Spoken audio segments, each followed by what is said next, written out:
I'd like to start this video by asking you a question. Just imagine you were to die today. Where do you want your children to grow up? In an institution, like an orphanage, or in a family? I come back to the question later. First, I'd like to welcome you to my channel. My name is Monique de Ree, and I'm on a mission to raise awareness that children belong in families and not in institutions like orphanages. Why am I doing this? For many years, I was a donor and a volunteer of 2 orphanages in Tanzania, thinking I was doing the right thing, thinking I was helping those vulnerable children. But I learned that there's a much better way of taking care of these vulnerable children. Now, let me go back to the question.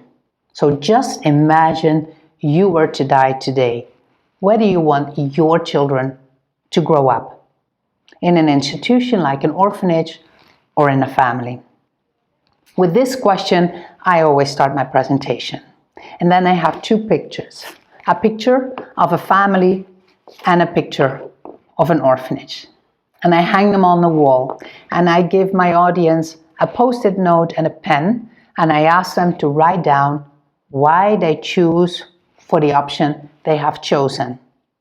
And then I ask them to hang their post-it note on the picture of their choice. And most of the people, they choose family for their own children. They choose family over placing their child in an orphanage.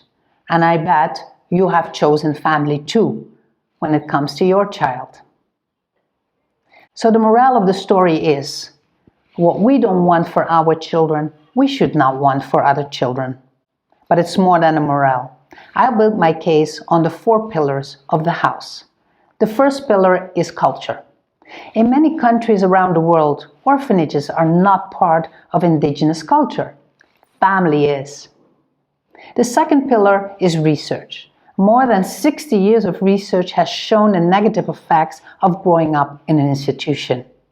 And next to that, 80% of the children who do grow up in an orphanage have at least one living parent or other family members who could take care of them given the right support. My third pillar is law. There's so much international law and a lot of national laws, even in Tanzania, the children's law, which says that a child has a right to grow up in a family. And my fourth pillar is theology, because in every religion, family is the cornerstone of society. But I hope that now with this message, I have inspired you to think differently about the way we care for these vulnerable children, and that these children belong in a family. If you like this video, please hit the like and subscribe button below, and also click on the little notification bell. Then you get every time a notification when a new video comes online. Thank you for watching, and I hope you will join me on my mission in raising awareness that children belong in families.